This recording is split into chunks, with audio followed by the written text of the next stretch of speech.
प्यारे विद्यार्थियों, army nursing के एक बेहतरीन सेट को हम लोग डिस्कस करने जा रहे हैं। तो मन को शांत कर लीजिए और चलिए डूब जाते हैं एक बेहतरीन सेट डिस्कशन में आर्मी नर्सिंग का। और देखिए, सबसे पहला प्रश्न आपका है कि मानव चेहरे में कुल हड्डियों की संख्या कितनी है। हमें पता है कि सभी विद्यार्थियों ने इसका धज्जी उड़ाया होगा। तो यार, मानव चेहरे पर आपको हड्डी की संख्या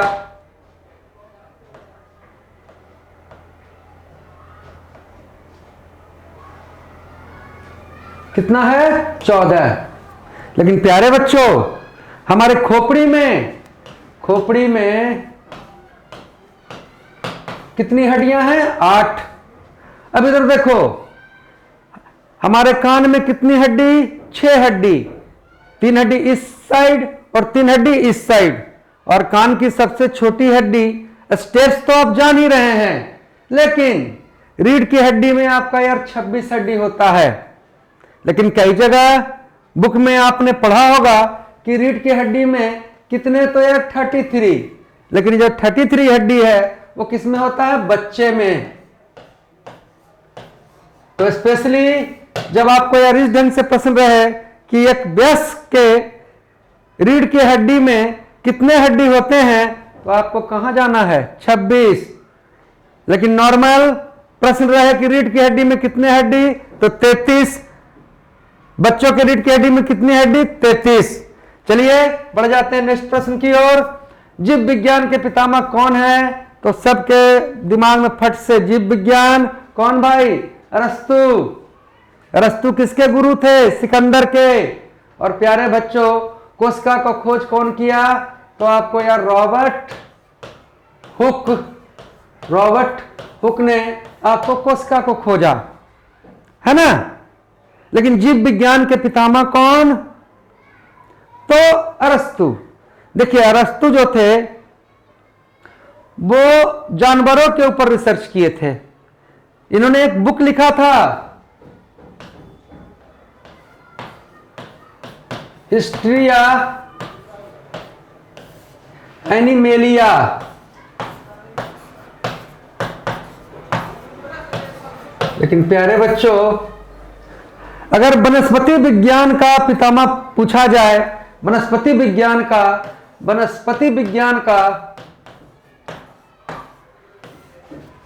का पितामह पूछा जाए तो कौन है भाई? तो ये हैं थियोपेट्रस।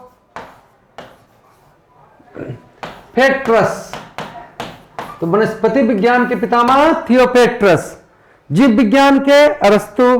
पूछ ले आपको कि अरस्तु ने यार रिसर्च जानवर पर किया, पादप पर किया, तो क्या कहिएगा? जानवर पर। लेकिन यार पादप विज्ञान के, बॉटनी के फादर कौन है? थियोपेट्रस। और कोशिका का खोज कौन किया? Robert Hooke. तो नर्सिंग के विद्यार्थियों, आपको ये सेशन रोज चाहिए, तो हमें पता होना चाहिए कि कितने नर्सिंग के विद्यार्थी इसको देख रहे हैं। उस हिसाब से कमेंट कीजिए। कोशिश आपका कमेंट और आपकी संख्या अच्छी रहेगी तो मैं आपको डेली बेहतरीन रिवीजन देने वाला हूं। जीवित कोशिका का खोज किसने किया? तो प्यारे बच्चों, जीवित कोशिका का खोज ल्यूमेन हॉक। क्योंकि रॉबर्ट हुक ने जो कोशिका खोजा था वो मृत कोशिका था।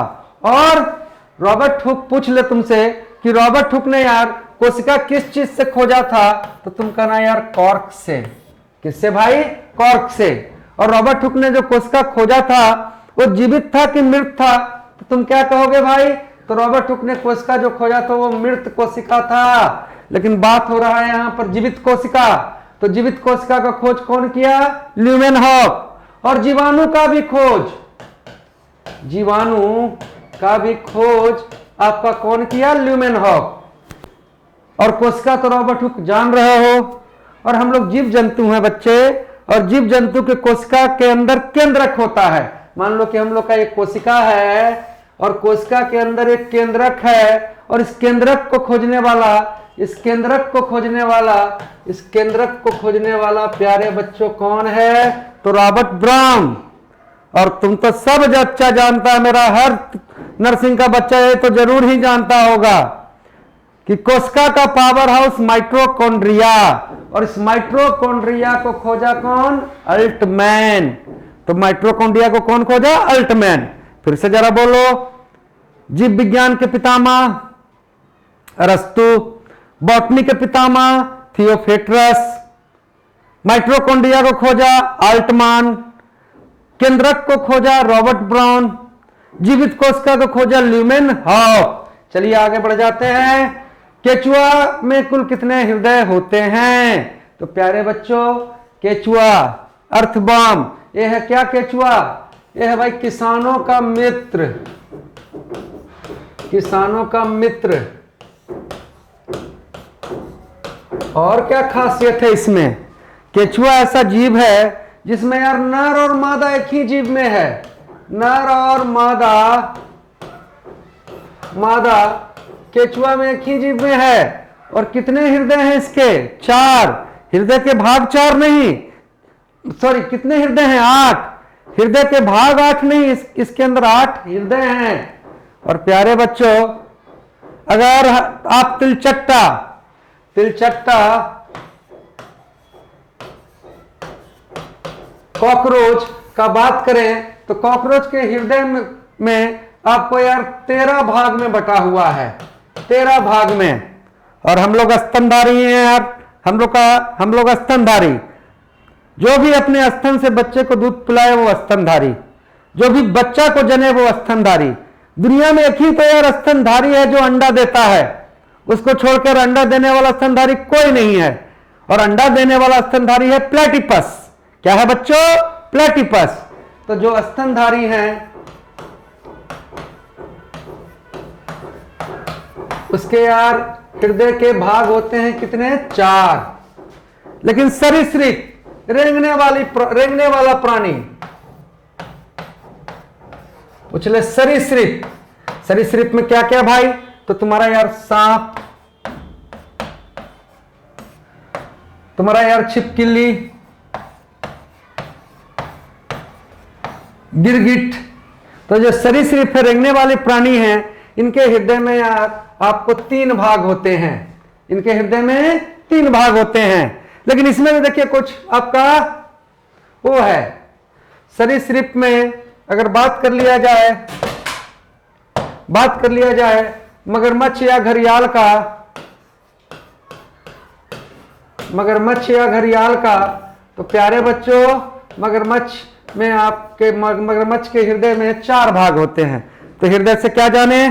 केचुआ में 8 हृदय, केचुआ में नर और मादा दोनों सेम ही शरीर में। केचुआ को कहते हैं किसानों का मित्र, लेकिन मानव स्तनधारी है। गाय, बकरी, भैंस, है ना, जिराफ, शेर, बाघ, बिल्ली, कुत्ता, ये सब स्तनधारी है। और स्तनधारी के हृदय में कितने भाग? 4। लेकिन तिलचट्टा के हृदय में 13 भाग। और प्यारे बच्चों सरीसृप मतलब सांप, गिरगिट, छिपकली के हृदय में कितने भाग? 3। और इसमें एक्सेप्शनल क्या हो गया? मगरमच्छ। क्लास अच्छा लग रहा हो तो इसको लाइक करना, इसको शेयर करना, इसको सब्सक्राइब करना ना भूलें। और जो नर्सिंग का बच्चे यहां तक पहुंचे हुए हैं, जम जाइए, रम जाइए और अपना कमेंट आप जरूर कीजिएगा ताकि पता लगे कि कितना नर्सिंग का बच्चा इससे लाभ ले रहा है। खून के परिसंचरण को किसने खोजा? बिल्कुल आसान क्वेश्चन, और आपने फट से बोल दिया यार क्या? William Harvey. अल्टमैन तो मैंने बता ही दिया, माइटोकॉन्ड्रिया। और यार चार्ल्स डार्विन ने, पिछले प्रश्न को देखिएगा सेट नंबर 1 में, चार्ल्स डार्विन के बारे में मैंने बताया था कि विकासवाद का खोज किया Charles Darwin. Origin of the species नामक पुस्तक लिखा चार्ल्स डार्विन, है ना। और पेड़ पौधे की वृद्धि के लिए जिम्मेवार हार्मोन है ऑक्सीन। मजा तभी लीजिएगा कि एक को सेट आपसे छूटे नहीं। ऑक्सीन, उस ऑक्सीन को भी खोजने वाला कौन है? Charles Darwin. आगे आ जाते हैं। गुनेरिया बीमारी निम्न में से किससे संक्रमित होने से होगी भाई? तो देखो यार ये जीवाणु से होगा। और ये जो गुनेरिया है वो ये जनन अंग में होता है। गुनेरिया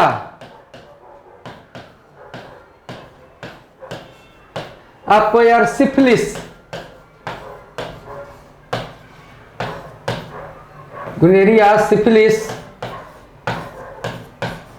आपको यार जनन अंगों में, जो जनन अंग है, जनन अंगों का बीमारी है, जनन अंगों का। और प्यारे बच्चों, ये गुनेरिया और सिफिलिस जीवाणु से हो रहा है। और भी जीवाणु का कुछ दिमाग में रखना है, जैसे जीवाणु से आपका तो यार टीबी, जिसको हम लोग क्या कह रहे हैं, यक्षमा या तपेदिक। यक्षमा को हम लोग यार क्षय रोग भी कहते हैं, क्षय रोग भी।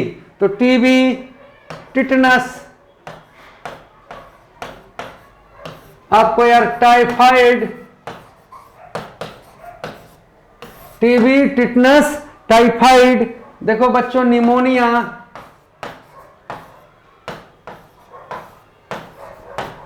हैजा और प्लेग।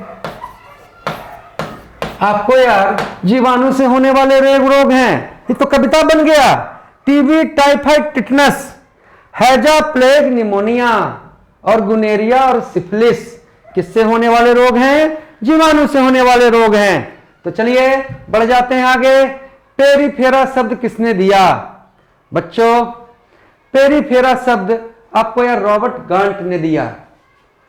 अब आप अब तक सेट डिस्कस कर रहे हैं तो रॉबर्ट ब्राउन से परिचित हैं। रॉबर्ट ब्राउन ने क्या खोजा था, याद करो अगर सीरियस हो तब, क्योंकि वीडियो तो यार सीरियस बच्चों को ही फायदा पहुंचाएगा।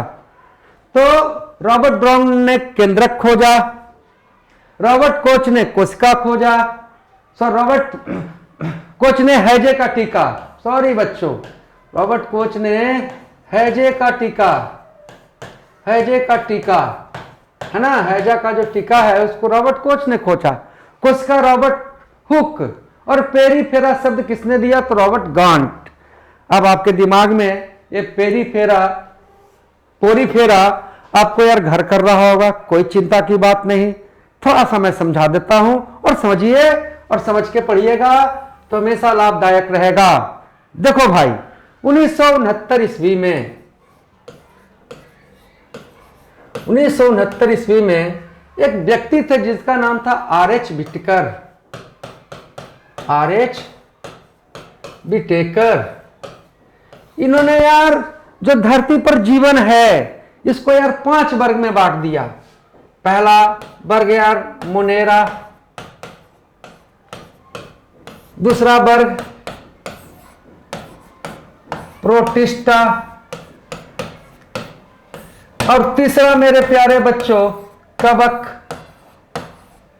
चौथा आपको यार पादप और पांचवा आपका यार जंतु। तो प्राणी जगत को इस 5 वर्ग में बांटने वाले कौन थे? आर.एच. विटेकर। देखो हम लोग बात कर रहे थे किसका बच्चा? पोरीफेरा, पोरीफेरा जिसको कौन भाई? रॉबर्ट गांट।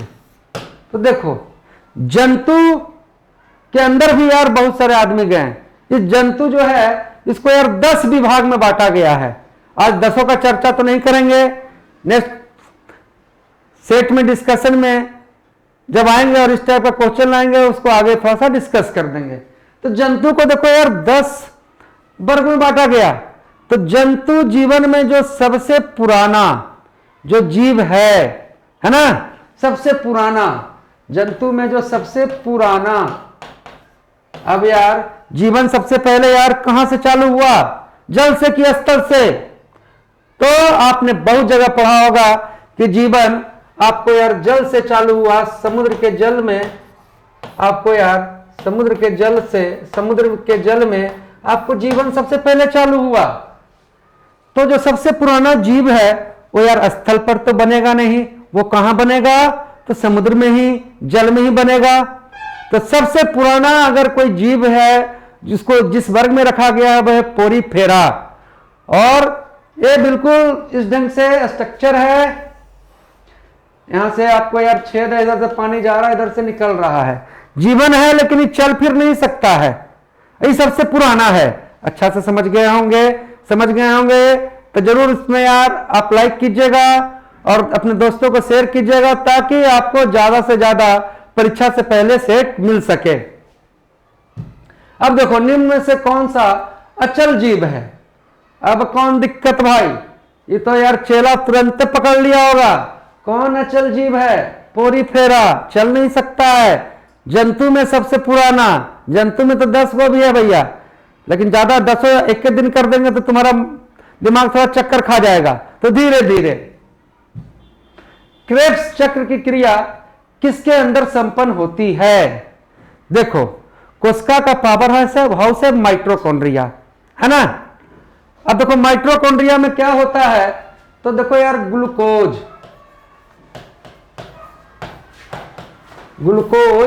आपको यार ऊर्जा में टूटता है, ऊर्जा में टूटता है।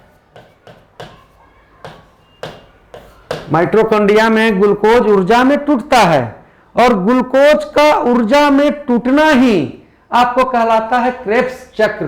ग्लूकोज को ऊर्जा में टूटना ही आपका क्या कहलाया? क्रेब्स चक्र। और प्यारे बच्चों जब कोई ठान ले तो क्या दिक्कत है? देखो इंसान, पेड़ पौधा, जीव जंतु, हम लोग हमेशा देखो कुछ ना कुछ एक्स्ट्रा ही खाते हैं। रोटी का जरूरत था 10 और खा लिए 12, तो 2 को जो एक्स्ट्रा बच गया तो हमारा बॉडी ना उसको ग्लाइकोजन बनाकर सेव कर लेता है, ग्लूकोज को ग्लाइकोजन बनाकर सेव कर लेता है। मान लो 10 रोटी का ऊर्जा को तो यार क्रेब्स चक्र के द्वारा ग्लूकोज को ऊर्जा में कन्वर्ट कर दिया गया और 2 रोटी का जो कैलोरी था वो यार ग्लूकोज ग्लाइकोजन में कन्वर्ट हो गया। और ग्लूकोज का ग्लाइकोजन में जो कन्वर्जन है वो आपको होता है जीव द्रव्य में या कोशिका द्रव्य में, जीव द्रव्य में या कोशिका द्रव्य में, है ना जी। तो क्या इस प्रश्न से समझे? पूछ ले कि ग्लूकोज का माइटोकॉन्ड्रिया पर ऊर्जा में टूटना क्या कहलाता है, तो फट से कहेंगे क्रेब्स चक्र। क्या ग्लूकोज ऊर्जा में कहां टूटता है? तो माइटोकॉन्ड्रिया पर। कोशिका का पावर हाउस कौन है? माइटोकॉन्ड्रिया। और माइटोकॉन्ड्रिया को कौन खोजा? ऑल्टमैन। लेकिन पूछे कि बच्चों बचा हुआ ग्लूकोज का ग्लाइकोजन में कन्वर्जन कहां हो रहा है, तो फट से बोलना कोशिका द्रव्य या जीव द्रव्य। चलिए आगे बढ़ते हैं। परिवर्तित क्रिया का खोज किसने किया? देखो भाई परिवर्तित क्रिया का खोज किया मार्शल हिल ने, है ना। परिवर्तित क्रिया करता कौन शरीर में है? तो शरीर में परिवर्तित क्रिया होता है यार मेरु रज्जा पर, मेरु रज्जा पर। प्यारे बच्चों आप सब जान रहे हैं विटामिन का खोज किसने किया? फंक। विटामिन खोजा कौन? फंक।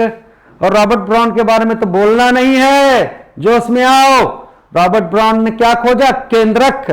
और रक्त परिसंचरण विलियम हार्वे, रक्त परिसंचरण विलियम हार्वे। तो आते हैं नेक्स्ट प्रश्न की ओर। ग्लाइकोजन को ग्लूकोज में कौन परिवर्तित करता है? लो भाई ग्लाइकोजन को ग्लूकोज में परिवर्तित करता है यार ग्लूको कौन? देखो भाई इंसुलिन ग्लूकोज को ऊर्जा में बदलता है ना। तब तो देखो यार इंसुलिन की कमी हो जाएगी, आपके शरीर में ग्लूकोज ऊर्जा में कन्वर्ट नहीं होगा तो रक्त में आपका ग्लूकोज का मात्रा बढ़ जाएगा भाई। और हमारे शरीर में रक्त में ग्लूकोज का मात्रा बढ़ जाना मतलब क्या? हमको शुगर हो गया, डायबिटीज हो गया, मधुमेह हो गया। तो इंसुलिन का काम है ग्लूकोज को ऊर्जा में बदल देना। लेकिन जो ज्यादा रोटी खाए थे आप, है ना जी, तो ज्यादा रोटी खा के 2 रोटी एक्स्ट्रा जो खाए थे उसका जो ग्लूकोज था वो क्या बन गया? ग्लाइकोजन में कन्वर्ट हो गया। अब जिस दिन तुम भूख हड़ताल करेगा, है ना जी, तो एक और भी आपको हार्मोन है जो अग्नाशय से ही निकल रहा है, इंसुलिन जैसे अग्नाशय से निकल रहा है, तो एक और हार्मोन है जिसका नाम है ग्लूकोकॉन। तो जब भूख हड़ताल पर 3-4 दिन के लिए बैठ जाएगा तो ग्लूकोकॉन क्या करेगा? शरीर के ग्लाइकोजन को फिर से ग्लूकोज में बदलेगा और आपको ऊर्जा देगा और आपको जीवित रखेगा। चलिए, सबसे पहले खोजा गया हार्मोन कौन सा है? तो प्यारे बच्चों, सिक्रेटिन। और याद रखो, अब से हम पूछें आपसे कि पेड़ के जड़ को अंदर तक बढ़ाने वाला हार्मोन कौन है? तो अब आपको बोलना चाहिए ऑक्सीन। पेड़ को ऊपर से और ऊंचा कौन करेगा? ऑक्सीन। ऑक्सीन को कौन खोजा प्यारे बच्चों? ऑक्सीन को खोजा कौन? चार्ल्स डार्विन, जिसने विकासवाद का सिद्धांत दिया, जिसने यार ऑरिजिन ऑफ द स्पीसीज नामक पुस्तक की रचना की। आते हैं नेक्स्ट प्रश्न की ओर। रक्त में अतिरिक्त कैल्शियम की मात्रा को हड्डी तक पहुंचाने वाला कार्य कौन करता है? तो इसको करता है यार कैल्सिटोसिन। कैल्सिटोसिन, कैल्सिटोसिन। और बढ़ जाओ नेक्स्ट प्रश्न की ओर। भारत का पहला त्वचा बैंक कहां है बच्चों? तो भारत का पहला त्वचा बैंक कोलकाता में बन रहा है। कहां बन रहा है? कोलकाता में। शरीर के किन भागों में रक्त का प्रवाह तेज होगा? किसमें सबसे तेज होगा? अरे भाई, सबसे तेज होगा महाधमनी। तुम तो जानते ही हो यार कि मानव के हृदय के कितने भाग हैं भाई। मानव के हृदय में यार 4 भाग है ना? ये आपको यार है ना, दायां आलिंद, दायां आलिंद, और ये आपका यार बायां आलिंद।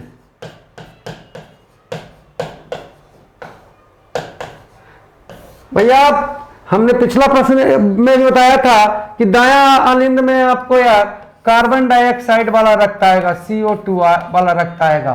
बायां आलिंद में आपको यार ऑक्सीजन वाला रक्त आएगा। लेकिन देखो यार, ये है दायां निलय, ये है बायां निलय। बायां निलय और ये बायां निलय से ही निकलता है यार महाधमनी। महाधमनी, और धमनी में शुद्ध रक्त और सिरा में अशुद्ध रक्त। और शुद्ध रक्त मतलब यार ऑक्सीजन मिला हुआ रक्त, और अशुद्ध रक्त कार्बन डाइऑक्साइड मिला हुआ रक्त। तो हमारा बायोलॉजी का 15 क्वेश्चन समाप्त हुए। और नर्सिंग छोड़ के दूसरा बच्चा यहां तक तो आया नहीं होगा। और जो जो नर्सिंग के बच्चे इसमें हैं कमेंट जरूर कीजिएगा और शेयर कीजिए, इस ग्रुप को बढ़ाइए ताकि हमारा मनोबल बढ़ा रहे और आप लोग के बीच निरंतर ऐसा क्लास एग्जाम तक जाता रहे। निम्न में से कौन ईथर को ईथर में अच्छी तरह घुल जाएगा? देखो बच्चों, आयनिक बंध। अब देखो बहुत लंबा चौड़ा पढ़ाना पड़ेगा, पर समझ लो कि आयनिक बंध वो होता है जिसमें यार एक धातु एक अधातु, एक धातु एक अधातु, जैसे नमक है NaCl। तो आप खुद ही बोलते हो कि सबसे मुलायम धातु कौन? तो सोडियम। तो सोडियम तो धातु है, और धातु में इलेक्ट्रॉन त्यागने की प्रवृत्ति है। सोडियम एक इलेक्ट्रॉन त्याग सकता है, और क्लोरीन अधातु है। तो भैया एक धातु और एक अधातु से, धातु और अधातु से जो बंध बनेगा वो आयनिक बंध। आयनिक बंध ये सबसे मजबूत बंध है। तो इसमें देख लो यार, मैग्नीशियम भी आपको यार धातु हो गया, कैल्शियम भी धातु हो गया, और क्लोरीन अधातु है। ये तीनों यार आयनिक बंध में बंधे हुए प्राणी हैं। और आयनिक बंध वाला जो चीज है वो पानी में घुल जाता है, पानी में। लेकिन ये जो आपका C4H10 ये सूत्र है आपको ब्यूटेन का। और बच्चों ब्यूटेन जो है वो यार सह संयोजी बंध है। सह संयोजी बंध। कैसा बंध भाई? तो सहसंयोजी बंध। तो याद रखिए कि आयनिक बंध वाला पानी में घुला, लेकिन आयनिक बंध वाला यार ईथर, पेट्रोल, बेंजीन और भी कोई कार्बन द्रव्य, कार्बन द्रव्य, कार्बन द्रव्य में आयनिक बंध वाला नहीं घुलेगा। ईथर, पेट्रोल, बेंजीन, कार्बन द्रव्य जिसमें कार्बन रहे उसमें आयनिक बंध वाला नहीं घुलेगा। आयनिक बंध वाला सिर्फ पानी में घुलेगा। लेकिन जो सहसंयोजी बंध वाला रहेगा वो पानी में ना घुलेगा, पानी में ना नहीं घुलेगा, वो किस में घुलेगा? ईथर, पेट्रोल, बेंजीन में। क्या समझें? सबसे मजबूत बंध आयनिक बंध। आयनिक बंध बनेगा एक धातु एक अधातु, है ना।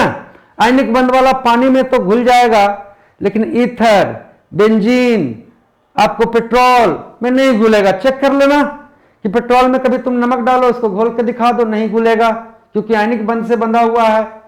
लेकिन सहसंयोजी बंध वाले यौगिक जो हैं वो आपको यार पानी में ना घुलेगा, लेकिन यार उल्टे करेगा, ये ईथर, बेंजीन, पेट्रोल में घुल जाएगा। आते हैं नेक्स्ट प्रश्न की ओर। स्टार्च कैसा कार्बोहाइड्रेट है? पिछले डिस्कशन में भी हमने यार कार्बोहाइड्रेट का जिक्र किया था, इसलिए इसमें कार्बोहाइड्रेट का जिक्र नहीं करेंगे। स्टार्च आपका यार पॉलीसेकेराइड्स है। पॉलीसेकेराइड्स, क्या क्या पॉलीसेकेराइड्स हम बताए थे आपको? स्टार्च, आपको यार सेलुलोज, और आपको क्या बताए थे भाई? ग्लाइकोजन,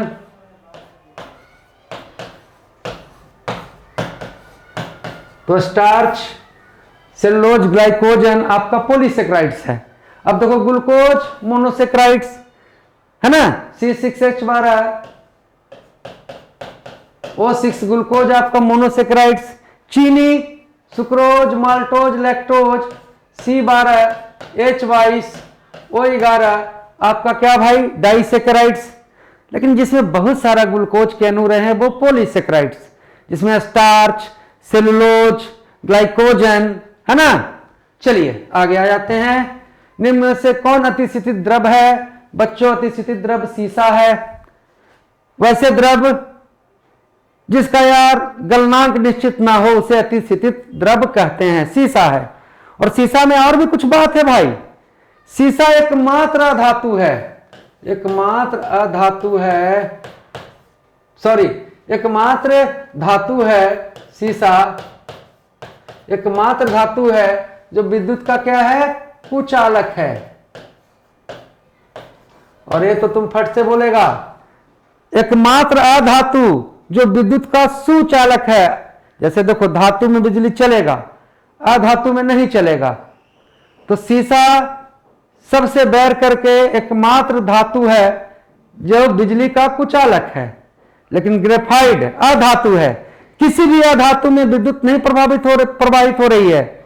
लेकिन आपको यार ग्रेफाइट एकमात्र अधातु है जो विद्युत का सुचालक है। चलते हैं नेक्स्ट प्रश्न की ओर। धरती पर केंद्र पर कौन सी धातु सर्वाधिक मिलेगी? तो मेरे प्यारे बच्चों, धरती का देखो यार सबसे ऊपरी परत, जिसे हम सबसे ज्यादा इसमें क्या तत्व है? ऑक्सीजन 46%, उसके बाद सिलिकॉन 27%, उसके बाद एल्युमिनियम एल कितना भाई? तो 8.5%। तो प्यारे बच्चों, अगर पूछा जाए धरती के सतह पर सर्वाधिक तत्व, तो तुम फट से कहेगा ऑक्सीजन। धरती के सतह पर सर्वाधिक धातु का बात करेगा तो क्या कहोगे? एल्युमिनियम। धरती के सतह पर सर्वाधिक अर्धचालक क्या? सिलिकॉन। लेकिन धरती भी लेयर में बटा हुआ है। धरती का जो दूसरा लेयर है, दूसरा परत है, इसे हम कहते हैं सीमा या मेंटल। एक धरती का सबसे कठोर परत है, सबसे यार कठोर परत। तो धरती का सबसे कठोर परत सीमा या मेंटल। लेकिन यार धरती का केंद्र का बात कर रहा है मेरे बच्चों, तो धरती का केंद्र जिसे हम कहते हैं नीफे।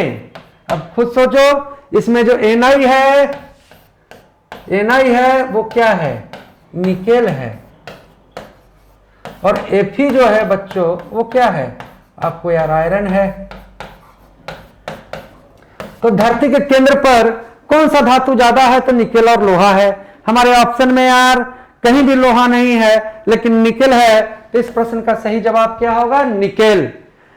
क्लास अच्छा लग रहा है नर्सिंग के प्यारे बच्चों तो जरूर इसको शेयर कीजिए, सब्सक्राइब कीजिए और ज्यादा से ज्यादा बच्चों तक पहुंचाइए, ताकि हमें भी यार क्लास देने में मजा आए, है ना। गलेना किसका अयस्क है? तो बच्चा गलेना किसका अयस्क है? तो सीसा का। और पारा का क्या है? तो सीने बार और हिंगुल, सीने बार और हिंगुल, सीने बार हिंगुल आपका यार किसका अयस्क है? तो पारा का। और मोनाजाइट, मोनाजाइट आपका यार थोरियम का। और प्यारे बच्चों पिंच ब्लेड, पिंच ब्लेड से क्या निकलेगा? यूरेनियम, और इसके इसमें से यूरेनियम और निकलता है अलग दूसरा चीज रेडियम। और बाकी तो तुम लोग यार सब जान ही रहा है। हेमेटाइट लोहा, सीडेराइट लोहा, लिम्बोनाइट लोहा, मैग्नेटाइट लोहा, मेलाकाइट तांबा, क्यूपीराइट तांबा, अर्जेंटाइट चांदी, अर्जेंटाइट चांदी, carnallite magnesium, bauxite aluminium, bauxite aluminium. तो चलिए आते हैं नेक्स्ट प्रश्न की ओर। शरीर में किस तत्व की अधिकता रक्तचाप बढ़ जाएगा? भाई कभी भी रक्तचाप कम रहेगा, डॉक्टर के पास जाओ, कहेगा ए तुमको नमक खाना पड़ेगा। नमक खाना पड़ेगा मतलब क्या? कि सोडियम क्लोराइड खाना पड़ेगा, है ना जी। तो ये सोडियम ना कम रक्तचाप रहेगा तो इसको थोड़ा सा मेंटेन करेगा। लेकिन यार कह रहा रक्तचाप बढ़ जाएगा किसके अधिकता से? तो यही सोडियम अति सर्वत्र वर्जित है।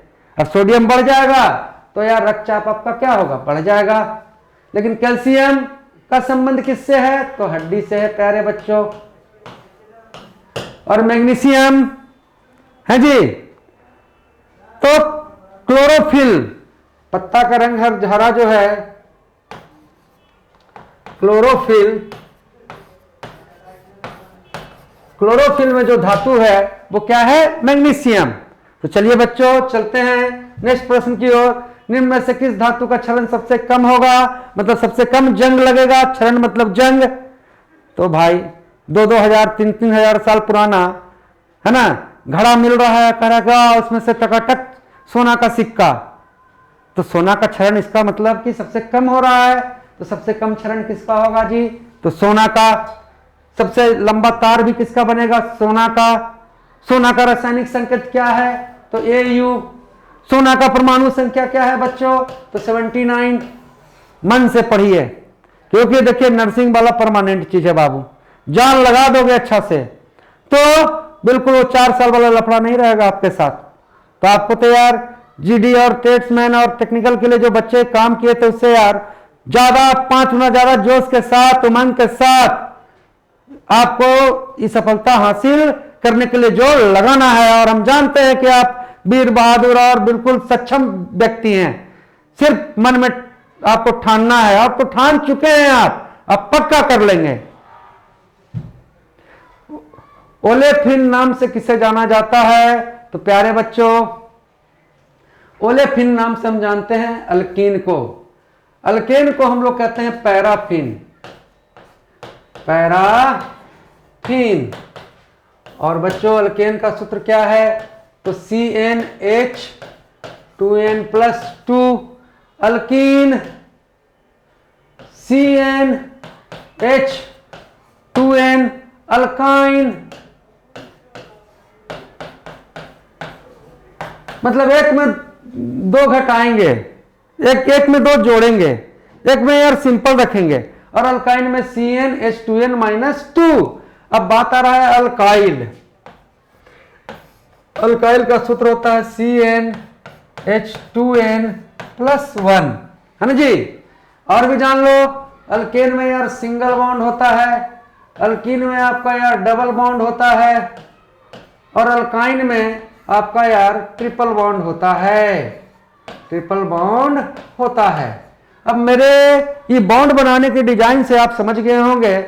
आपसे पूछें, यहां भी क्वेश्चन बन गया, आपसे पूछें कि सबसे लंबा बॉन्ड कौन सा, तो आप फट से कहिएगा सिंगल बॉन्ड, है ना जी। और पूछे कि सबसे छोटा बंधन कौन, तो ट्रिपल बॉन्ड। और सिंगल बॉन्ड है तो उसमें देखो यार एक सिग्मा है, डबल बॉन्ड है तो उसमें यार एक सिग्मा एक पाई है, ट्रिपल बॉन्ड है तो एक सिग्मा और 2 पाई है। तो सबसे लंबा बॉन्ड सिंगल बॉन्ड, है ना जी, सबसे छोटा ट्रिपल बॉन्ड। लेकिन जब मजबूती का बात करें, छोटा तो है लेकिन यार ये सबसे मजबूत है, सबसे मजबूत। तो प्यारे बच्चों, छोटा मतलब छोटा पर खोटा, मजबूती में तगड़ा। तो इस हिसाब से सबसे कमजोर कौन होगा? तुम तो बोल दिया, हम सुन लिए। सबसे कमजोर बोल रहा है सिंगल बॉन्ड। और जान लो प्यारे बच्चों कि जो अल्केन है इसे पैराफिन, अल्कीन को क्या जी, ओलेफिन। और अल्केन जो है सिंगल बॉन्ड वाला जो है, सिंगल बॉन्ड वाला हमेशा संतृप्त रहता है, संतृप्त, सैचुरेटेड। और डबल और ट्रिपल वाला क्या भाई? तो असंतृप्त, असंतृप्त। तो चलिए, बिल्कुल आपका एकदम परफेक्ट जो होना चाहिए नर्सिंग का रिवीजन वो आपका हो रहा है। अस्पतालों में सांस लेने के लिए ऑक्सीजन के साथ क्या मिलाया जाता है? तो हीलियम। सबसे हल्का निष्क्रिय गैस हीलियम, सबसे भारी निष्क्रिय गैस रेडॉन है जी। ट्यूबलाइट में क्या भरेंगे? आर्गन। आग को कौन बुझाएगा? Carbon dioxide. और अम्ल वर्षा कराएगा, अम्ल वर्षा कराएगा, अम्ल वर्षा। तो अम्ल वर्षा कराएगा बच्चों सल्फर डाइऑक्साइड। चलिए आते हैं नेक्स्ट प्रश्न की ओर। प्लास्टिक टेप रिकॉर्डर में टेप किस चीज से चढ़ा रहता है? लेप। तो भाई प्लास्टिक टेप और टेप रिकॉर्डर में आयरन ऑक्साइड का लेप रहता है, इसे मैग्नेटिक टेप भी कहते हैं। और सिलिकॉन का प्रयोग कहां भाई? सिलिकॉन, सिलिकॉन अर्धचालक है जिसका प्रयोग यार कंप्यूटर का चिप, सौर सेल इत्यादि में होता है। आगे बढ़ा जाए। फोटोग्राफी में निम्न में से क्या उपयोग किया जाएगा? देखो भाई, अब एक चीज आप सुन लो, सिल्वर हाइलाइड।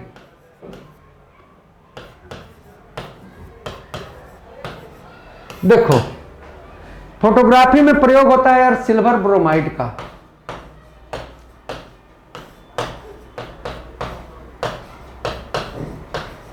है ना?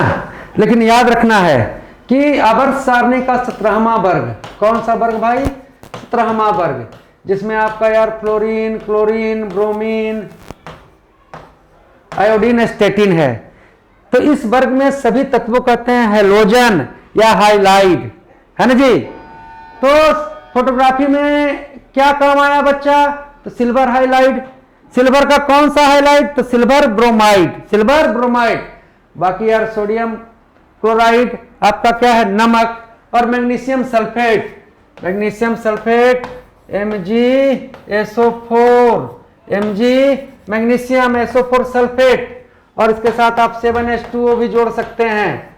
तो मैग्नीशियम सल्फेट को हम लोग कहते हैं यार इप्सम लवण, इप्सम लवण। जब भी पढ़ें तो कॉन्सेप्ट से पढ़ें, कॉन्सेप्ट से और सही से पढ़िएगा तो मार्क्स आपका जरूर 45 से ऊपर क्रॉस करेगा। और एक लेवल से जब ऊपर मार्क्स क्रॉस कर जाता है आपका अंक, तो बिल्कुल आप सेफ जोन में चल जाते हैं। तो जम के मेहनत कीजिएगा, कभी भी आपके लिए है 15-16 दिन समय है। तो जगिए और मेहनत कीजिए और सफल होइए। किस रासायनिक यौगिक की न्यूनतम संभव इकाई क्या है? तो प्यारे बच्चों, किसी रासायनिक यौगिक की न्यूनतम संभव इकाई क्या है? अणु। लेकिन किसी तत्व का सबसे छोटा चीज, किसी तत्व का सबसे छोटा, तो वो क्या है? परमाणु। किसी तत्व का सबसे छोटा परमाणु। आगे बढ़ते हैं। कुछ तापमान तथा दाब पर गर्म करने पर मोमीय ठोस में बदल जाता है, तो इथिलीन।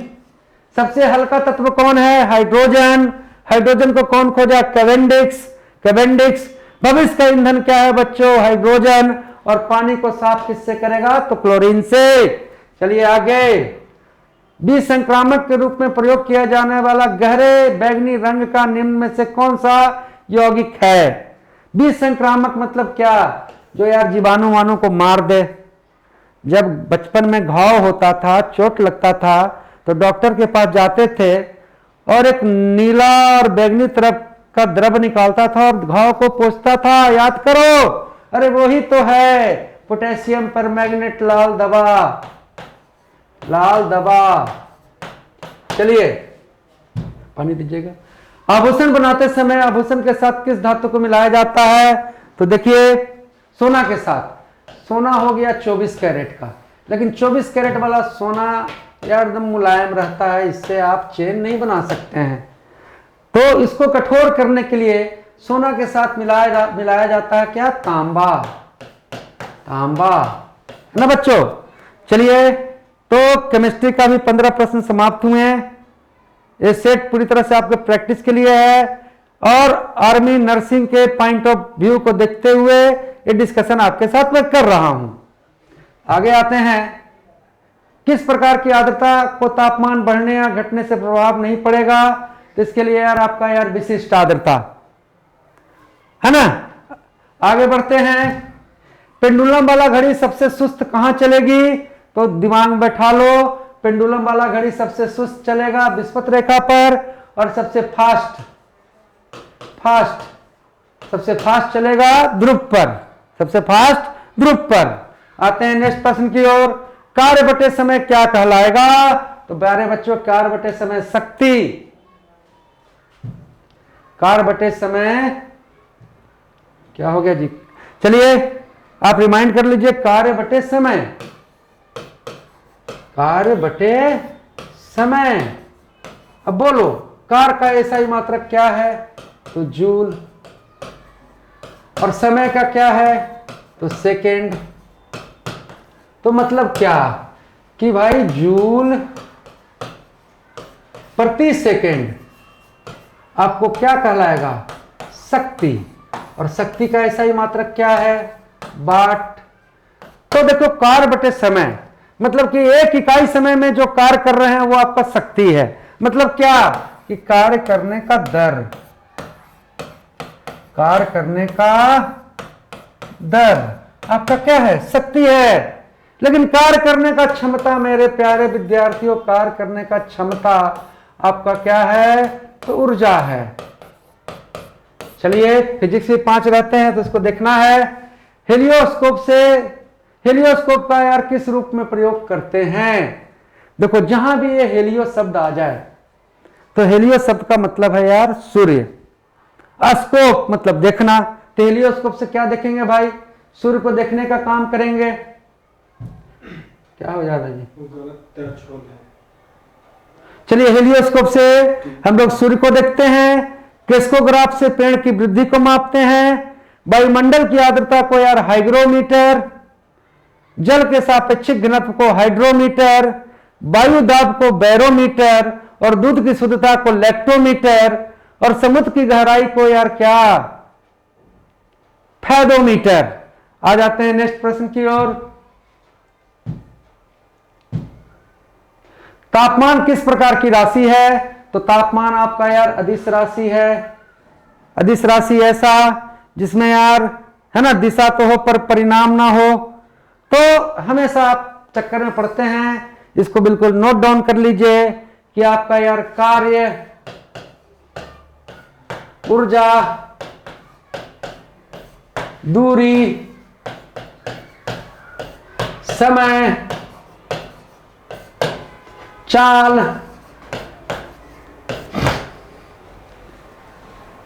शक्ति, दाब, घनत्व, विद्युत धारा,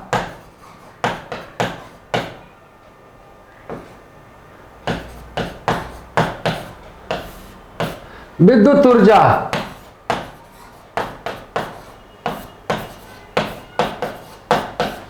विभवांतर,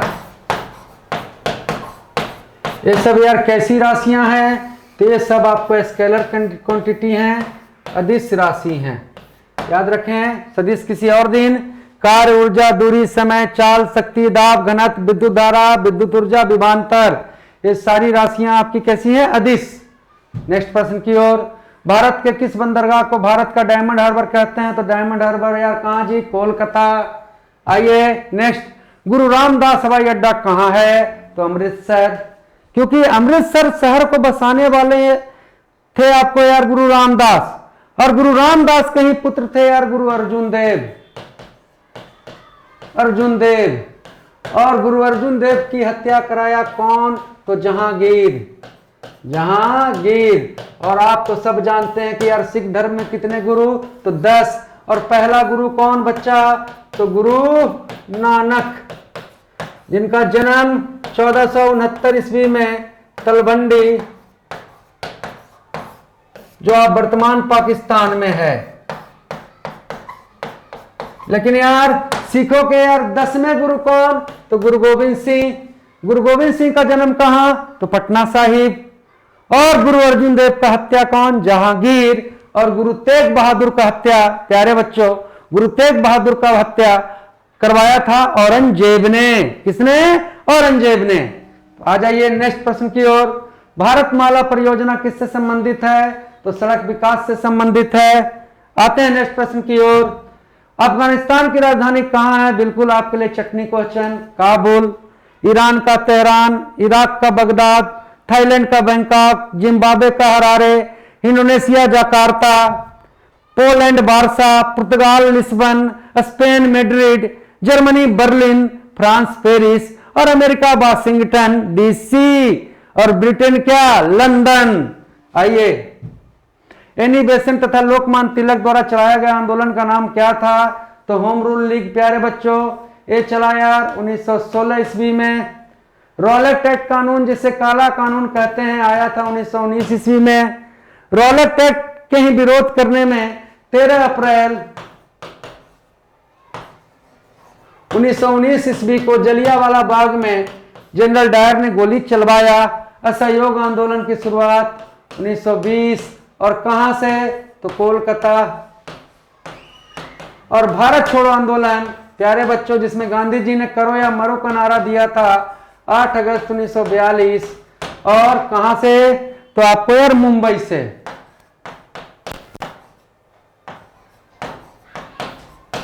चलिए आते हैं नेक्स्ट प्रश्न की ओर। गांधी सागर डैम, कोटा बांध, राणा प्रताप सागर बांध, है ना जी, और एगो जोड़ लो, जवाहर सागर।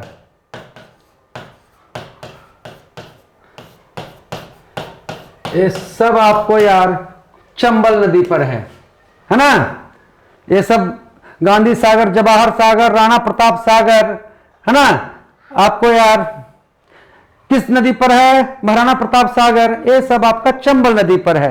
लेकिन आप जानते हैं कि भारत का सबसे ऊंचा बांध टिहरी बांध, भागीरथ नदी पर। भारत का सबसे लंबा बांध हीराकुंड, महानदी पर। और सरदार सरोवर बांध तो तुम जानते हो, नर्मदा। और भाखड़ा नांगल सतलज, और कृष्णा और अलमाटी बांध, है ना जी, अलमाटी और नागार्जुन सागर बांध, सॉरी, अलमाटी और नागार्जुन सागर बांध कृष्णा नदी पर। और शिवा समुद्रम कावेरी। नेक्स्ट प्रश्न, निम्न में से लोहित नदी किसकी सहायक नदी है भाई, तो ब्रह्मपुत्रा की है। ब्रह्मपुत्र कहां से निकला है, तो मानसरोवर झील से। और भाई ब्रह्मपुत्र को तिब्बत में सांगपो, तिब्बत में इसको कहते हैं सांगपो, और चीन में इसे कहते हैं हांगहो। भारत में प्रवेश किया अरुणाचल प्रदेश के रास्ते। और लोहित, तिस्ता, ब्रह्मपुत्र नदी की सहायक नदियां हैं। नेक्स्ट प्रश्न, क्लास अच्छा लग रहा हो तो इसको यार शेयर सब्सक्राइब जरूर कीजिए और कमेंट कीजिएगा, नर्सिंग वाले खास करके बच्चे, जिससे हमें पता लगे कितने नर्सिंग के बच्चा इसका फायदा उठा रहा है। तो लाल बहादुर शास्त्री अकादमी कहाँ है, तो ये आपको यार मसूरी में है। आते हैं नेक्स्ट प्रश्न की ओर। और भारत का राष्ट्रपति बनने के लिए न्यूनतम आयु, तुम तो फट से जान रहा है कि 35। और राज्यसभा में जाने के लिए बच्चों 30। और लोकसभा और विधानसभा में जाने के लिए कितना, 25। और मुखिया और सरपंच बनने के लिए कितना आयु चाहिए, 21। भारत का सबसे ऊंचा पठार कौन सा है, और इसमें हमेशा बच्चा, है ना, पामीर का पठार दिमाग में बैठा है। अरे पामीर या तिब्बत का पठार दुनिया का सबसे ऊंचा पठार है। भारत का सबसे ऊंचा पठार लद्दाख का पठार। तो चलिए, मैथ छोड़कर बाकी सभी आपका यार नर्सिंग पॉइंट ऑफ व्यू से बेहतरीन डिस्कशन हुआ। और इस तरह का डिस्कशन आपको चाहिए तो कमेंट कीजिएगा, त्रिशूल संस्थान के चैनल को दूर तक बढ़ाइएगा, सब्सक्राइब कीजिएगा, शेयर कीजिएगा। आप सभी को बेस्ट ऑफ लक। जय हिंद, जय भारत।